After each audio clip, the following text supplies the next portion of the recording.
اسلام آباد، پنجاب اور خیبر پختونخوا کے مختلف شہروں میں کہیں ہلکی اور کہیں موسلادھار بارشیں۔ ہری پور کے برساتی نالوں میں طغیانی کے باعث خانپور جانے والا راستہ ریلوے روڈ سوکا کے مقام پر بند۔ خانپور کا ہری پور سے زمینی رابطہ منقطع۔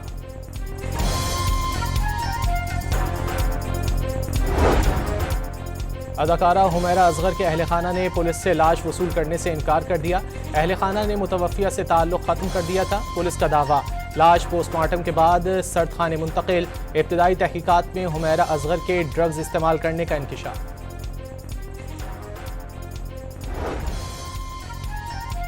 نیس پاک یلو اور گرین پروجیکٹ میں کینال روڈ سے درخت کاٹنے کی تجویز نہیں دے گا اور رپورٹ عدالت میں جمع کروائے گا۔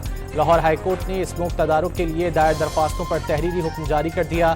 عدالت کی بین الاقوامی ماہرین سے رائے لینے کی بھی ہدایت۔ ترکی کے وزیر خارجہ خاقان فیدان اسلام آباد پہنچ گئے۔ دفتر خارجہ کے ایڈیشنل سیکریٹری علی اسد گیلانی نے استقبال کیا۔ ترکی کا وفد وزیر اعظم، نائب وزیر اعظم اور فیلڈ مارشل عاصم منیر سے ملاقاتوں میں دو طرفہ دفاعی تعاون مضبوط بنانے کے اقدامات پر تبادلہ خیال کرے گا۔ نائب وزیر اعظم اسحاق ڈار کی زیر صدارت ہاکی سے متعلق اجلاس۔ قومی کھیل کی موجودہ صورتحال کا جائزہ۔ اسحاق ڈار نے ہاکی کے فروغ کے لیے ہر سطح پر مکمل تعاون کی یقین دہانی کرا دی۔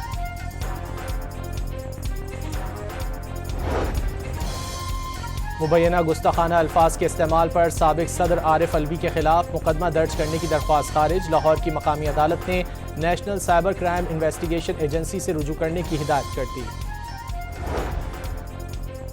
امریکی صدر اور اسرائیلی وزیر اعظم کی 2 روز میں دوسری ملاقات۔ 1 گھنٹے سے کچھ زیادہ جاری رہنے والی ملاقات میں ٹرمپ اور نیتن یاہو نے غزہ کے معاملے پر تبادلہ خیال کیا۔ اس دوران میڈیا نمائندوں کو رسائی نہیں دی گئی، نہ ہی کوئی اعلامیہ جاری کیا گیا۔ ملاقات کے بعد اسرائیلی وزیر اعظم صحافیوں سے بات چیت کیے بغیر چلے گئے۔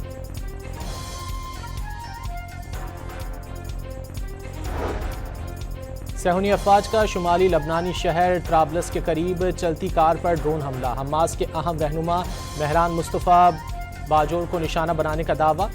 باجوڑ لبنان میں حماس کے اہم کمانڈروں میں سے ایک تھے۔ ایرانی وزیر خارجہ اور سعودی ولی عہد سے ملاقات میں دو طرفہ تعلقات اور خطے کی صورتحال پر تبادلہ خیال۔ سعودی ولی عہد نے امید کا اظہار کیا کہ ایران اسرائیل جنگ بندی معاہدات خطے میں سیکیورٹی اور استحکام کے فروغ کے لیے بنیاد فراہم کرے گا۔ عباس عراقچی نے برطانوی جریدے کو لکھے گئے مضمون میں کہا، اسرائیل کی جنگ نے سفارتکاری کو سبوتاژ کر دیا، تاہم امریکہ سفارتکاری دوبارہ شروع کر سکتا ہے۔ حوثیوں نے گزشتہ روز بحیرہ احمر میں بحری جہاز پر حملے اور ڈبونے کی ویڈیو جاری کر دی۔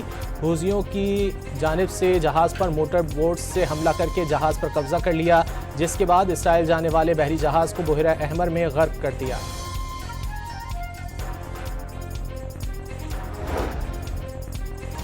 امریکہ کے ہوائی اڈوں پر مسافروں کی سیکیورٹی چیکنگ کے دوران جوتے اتروانے کی پالیسی ختم۔ ٹرانسپورٹیشن سیکیورٹی ایڈمنسٹریشن تقریباً 2 دہائیوں سے زیادہ تر امریکی ایئرپورٹس پر مسافروں کے جوتے اتارنے پر مجبور کر رہی تھی۔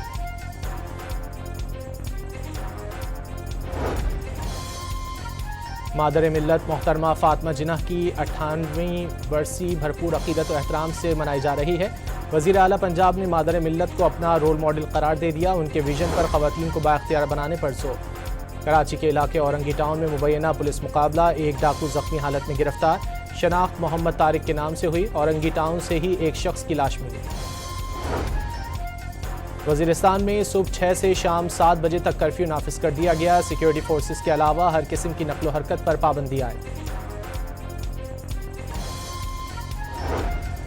اور فرانسیسی خاتون اول کا برطانیہ پہنچنے پر میکرون کا ہاتھ تھامنے سے گریز، جس کے بعد جوڑے کے درمیان خلش کی خبریں پھیلنے لگیں۔